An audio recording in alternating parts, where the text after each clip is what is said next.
if you don't increase your pricing right now by at least 18% on your accommodation fare, you're going to be losing about 20% of your revenue. So everybody who is listening to this that is a host on Airbnb only, you need to be increasing your accommodation fare. You can do this in your PMS or you can do this in Airbnb by at least 18.34%.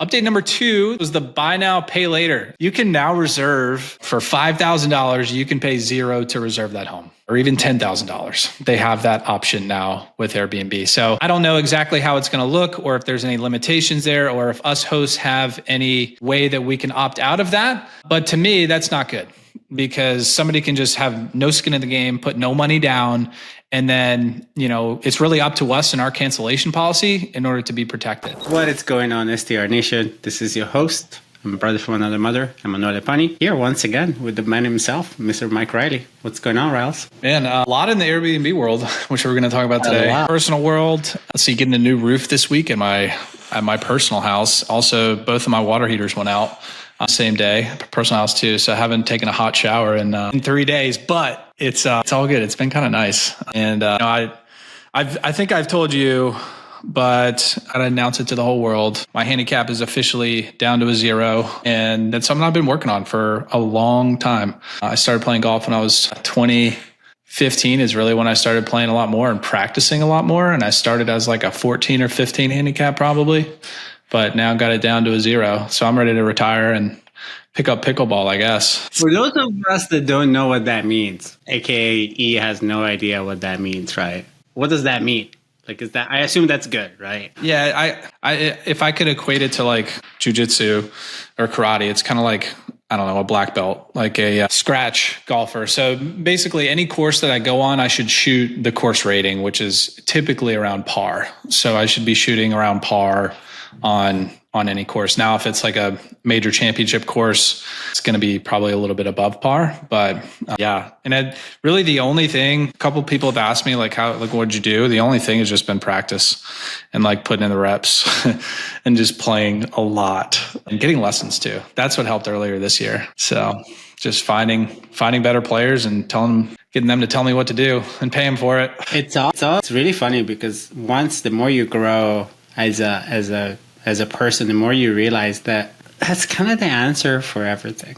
Like anything that you choose to spend time on, if you choose to get better at it, it's just always going to be time on task. And the small time on task, I think the stats is like 18 minutes a day, every day makes you better than like 95% of people out there. And so it's this concept. I was talking to the boardroom guys earlier today, and it's like this concept of like the one big thing, and the people feel the need to be disciplined for the one big thing. Whereas really, like once you kind of open it up, being disciplined about a little shit day in and day out for a very, very, very long time. And there's that falling in love with the consistency and understanding the consistency gives you everything else that comes with it. That it's so much easier for you to keep doing something for just 10 minutes a day than it is for you to not do it and restart for 2 hours. But most people are like, I'm going to do this thing. And then they do too much. And then they don't do it for a month, right? Like, I'm going to call 100 people this week. And then you don't call people for like the next 2 months. You don't have time. Like, you don't get better. Like, there is no, Yeah. It's just the consistency and committing to it and sticking to it, And it's not like I mentioned hiring a coach, You can hire a coach and spend an hour with them, for 6 weeks, but you got to do the work on your own. There's no replacement for actually doing the work, hitting the balls, making the cold calls, putting in the hours, installing a new system or, tech in your business. Like there's no replacement for the work. Just a different reminder that it's everywhere. If I want to do something, it's just putting in the work. That's the only replacement for it. And I can speed it up by getting a better blueprint from somebody who's already done it before. So yeah, 100%. So now talking about updates and blueprints, Airbnb, as always, right? Every once in a while, they decided to kind of play with the emotions of hosts around the world. This is one of those moments. Give us a little rundown, man, of like what's new. Yeah, I think this is it's going to be a fun show. Got a lot of different updates. Just going to go through some Airbnb updates. Brian Chesky just put out a Instagram reel yesterday on some of the updates that he's excited about that is going into place right now, actually, yesterday. And then we're going to talk about the host-only fee. I'm going to do a longer podcast on this. It's going to come out after this show on exactly what I'm doing. And then also just give you guys an update on the data overall for this year and what AirDNA is saying on the performance of short-term rentals in the United States. So we're going to go through a little bit of that at the end. It's not going to be a very long show, but it's going to be very data-driven and very pointed. So starting off with the Airbnb updates, if you haven't seen the updates, go to Brian Chesky's Instagram and watch one of his latest reels. And the first thing that stood out to me and the first thing he updated us on was essentially the ability to create a profile as a traveler. I'll have profiles as travelers, right? And as hosts, but your profile as a traveler, you can now message other travelers and connect with other travelers. And in my opinion, it's creating more of a social platform. Airbnb wants to become an Instagram, a TikTok, a Facebook, in my opinion. They want to be different because they want to be travel focused. They want to be experience focused. But I think it's very smart. I think the more time that people can spend on Airbnb's app, the better. That's what Airbnb wants. They want you on your phone looking at the Airbnb app, not on Instagram, not on TikTok. They want you on the Airbnb app. And so this allows you to connect with other travelers out there and message them and speak with them and learn about their interests. And, you know, I could even see maybe a little dating app in the future through Airbnb. Maybe Brian Chesky wants it for himself, but share BNB. Is the dating app. It's just share a bed with somebody. Oh man, that will probably start in Europe first. Yeah, it'll start in Netherlands. What I find funny and interesting about this concept, right, in terms of like hosts, right? So if you're listening to this, you're like, great, this doesn't really concern me. It sounds like it's about the traveler.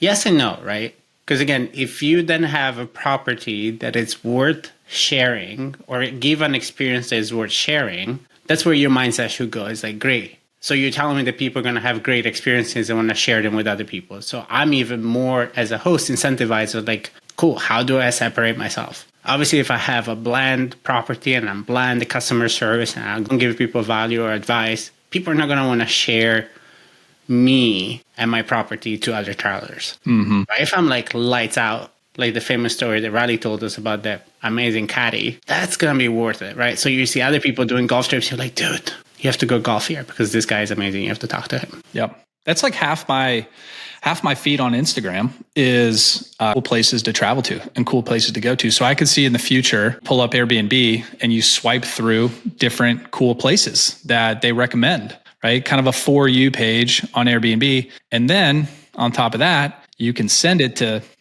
to you and be like, dude, look at this sweet place that we can go to.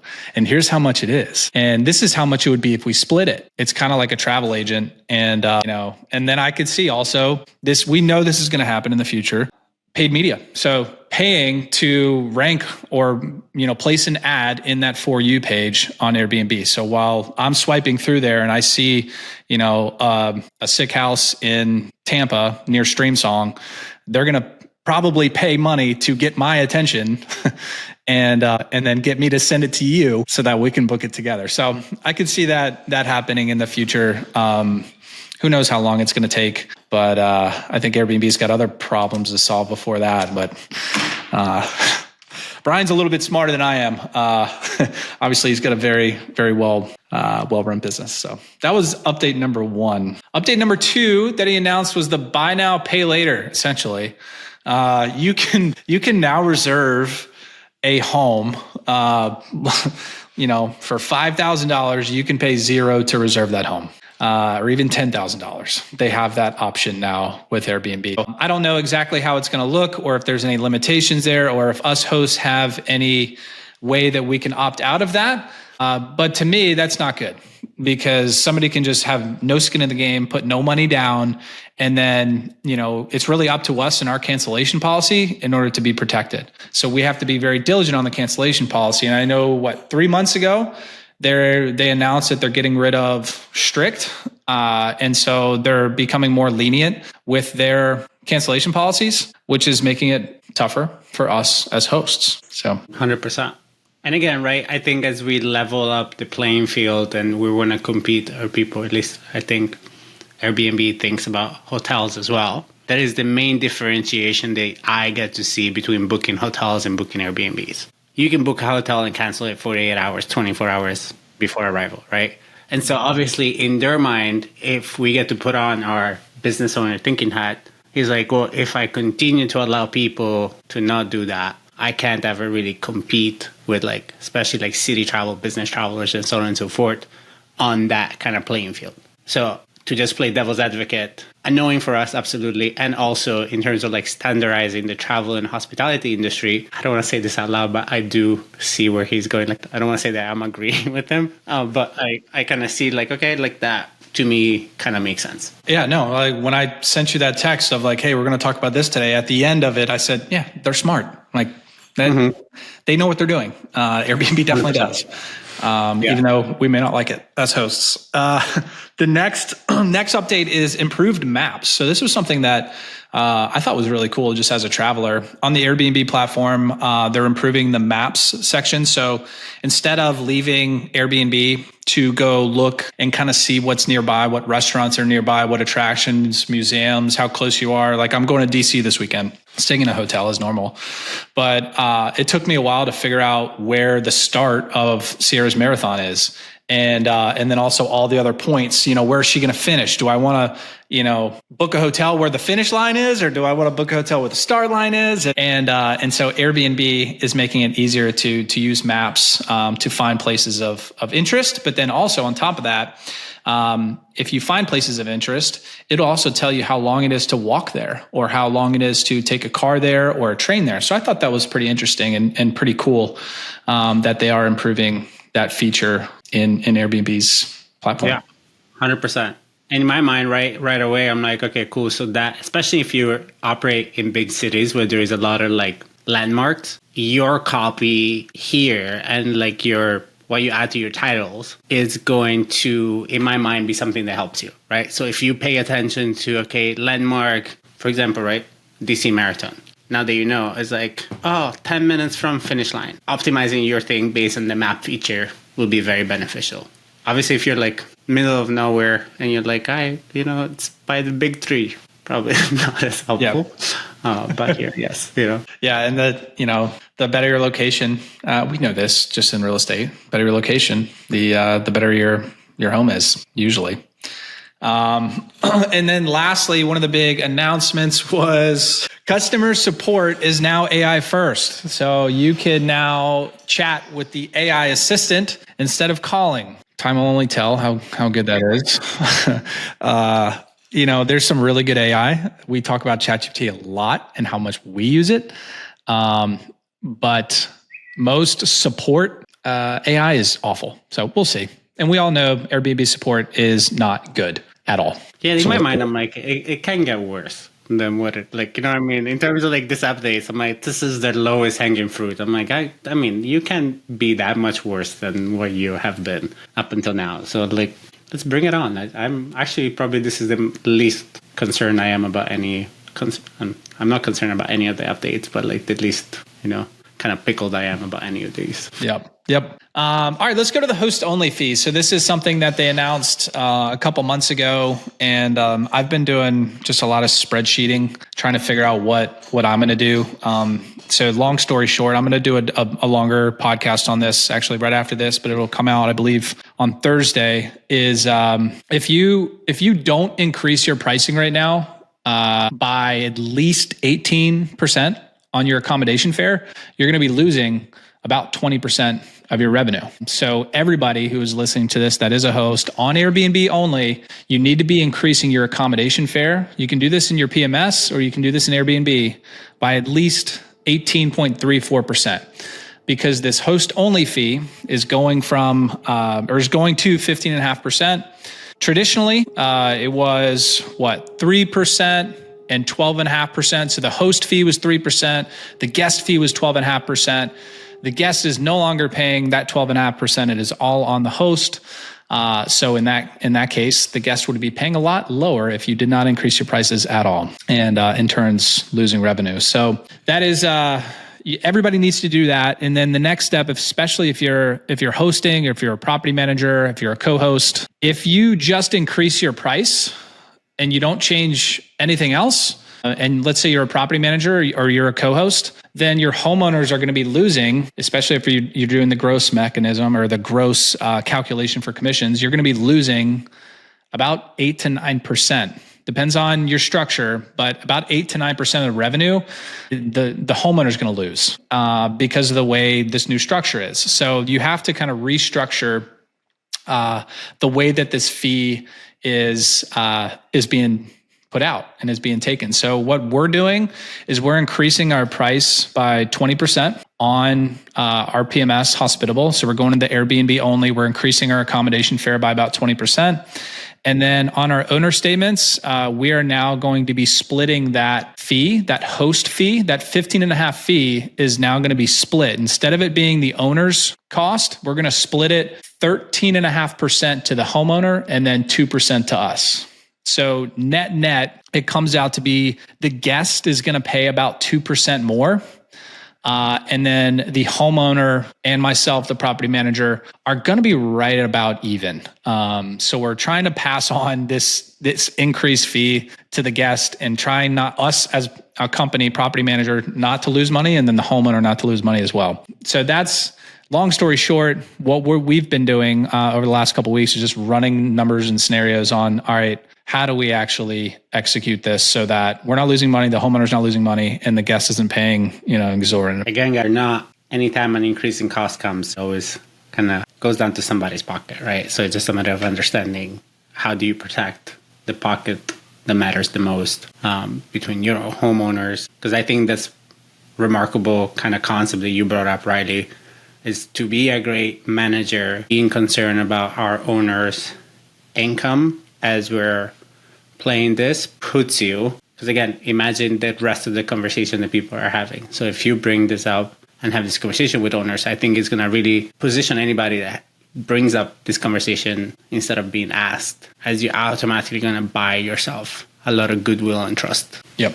So yeah, I didn't want to be fielding any calls. Hey, we're down 8% or we're down 10% year over year. I'm like, so I got ahead of it and already sent out an email to my homeowners of just, hey, this is kind of what's happening. This is what we're doing. It's going to be a win-win for both, or not really. It's going to be net pretty much zero.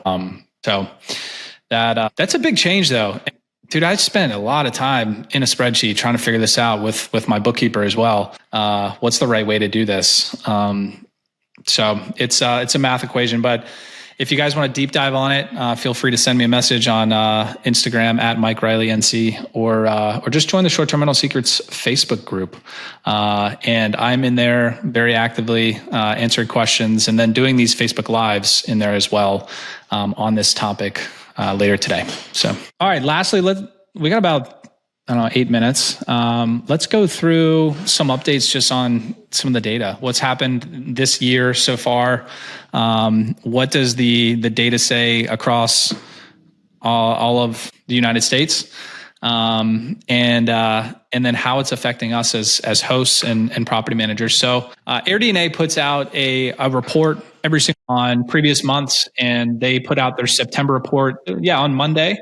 4 days ago, and they always include just basic economic data. So one of the things that was interesting and stood out to me was year over year in September, the supply growth, so the amount of Airbnbs in the United States has only gone up about 3%, and that's the lowest year over year. That's the lowest growth that we've seen in all of 2025. To me, I was like, well, the 100% bonus depreciation coming back, I figured that would have a really big spike in supply because, high net worth people are like, hey, I want to buy an Airbnb now that I can, bonus depreciate a lot of it.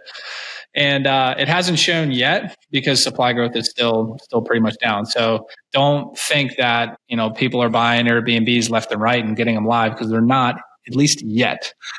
So far this year. And it's also kind of nice to see, in 2021, we were seeing year over year, like 15, 16, 17% year over year supply growth and demand at like 4 or 5%. So we've kind of stabilized as far as the supply of Airbnbs across the country. Yeah, which makes sense, right? I think the bonus depreciation is just one aspect of it. There's a lot of other kind of aspects they're playing. And if you're growing and scaling as an operator, it doesn't make that much of a difference, right? Like if you're growing and scaling, you're like, there's other factors that you're considering. So for me, it's more of a call of like, okay, less houses coming online. That means we get to become more efficient with our listing, more competitive, and it'll be easier for you to kind of like optimize and kind of rise to the top. Yep. Yeah, and that kind of leads into RevPAR and demand. So RevPAR means, revenue per active rental, and the demand for nights was actually pretty flat in September. So it was flat year over year. So pretty much 0%, not much growth year over year. And as far as demand goes for September, that doesn't really mean much to me. Usually you want supply and demand to meet, be 3% and 3%. That way, rates are still growing. Occupancy fell actually in September about 4% year over year. And to me, that's the biggest factor there was Labor Day came really early this year. So, the weekend was really in August, and that's why, the occupancy in September was pretty down. September is a pretty down month, shoulder month in almost every market in the United States, just travel as a whole. I thought that was pretty interesting. And the economy, you can tell it is softening a little bit. Like jobs reports are down. And the job growth is very minimal last month.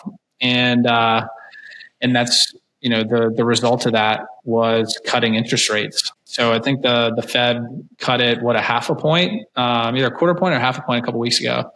And mortgage rates are coming down. So I'm actually refinancing my primary home and pulling some money out of it that I bought about a year and a half ago.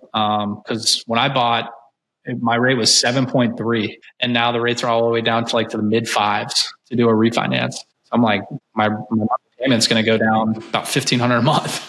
Yeah. So that's good to hear for folks that are, had bought over the last couple of years that can refinance as well. Yeah. And I think September for me, I'm not that shocked because historically for me in Florida, it's one of the worst months. Height of hurricanes, plus people going back to school and so on and so forth. So again, September has always been a shoulder month for me. More even like a low month. It's probably like what I would define my lowest month of the year. So welcome to the September is a shitty month club that I've been a part of for a long time. Except September is my birthday, so it's a great month. Just bookings don't go along as nicely. So yeah, just part of it. Cool. Well, that was it. What you hear anything back from your Sardinia hotel? We are waiting to hear back on LOI. I spoke to one of the partners yesterday, and he's telling me it's looking promising. So he's waiting for the other Russian partner to get back to him. So it's looking good. I should have an update for you guys next week. Yeah, I'm excited. Yeah, and then we're super excited because I get to see Riley in person in a couple of weeks because the Freedom Factory is finally open, and we're hosting our very first ever STR event at the Freedom Factory. We're also hosting November 15 and 16 a boutique hotel event. So if you are interested in boutique hotels and want to come and hang out with us and just get to deep dive 2 days with all of our coaches, Mike, and really get to see what would it take for boutique hotels to become part of your wealth strategy for 2026, you can send me a message on Instagram. I'll be more than happy to jump on a call with you and see if that actually works out and could be helpful. And having said that, Riley, any last minute thoughts? No, I'm pumped to see you hang out, to a couple podcasts while we're out there. Hell yeah. And see all of our people. Sold out. Code, there's only 100 people because code is 100. So yes. Fire Marshal is there's only 100 people. Yeah, right. 100 people. Yes, we'll be up there. Awesome. Well, guys, I hope this show was helpful for you. It was super beneficial for me. I really enjoyed it. And we'll see you guys next week. Ciao, guys.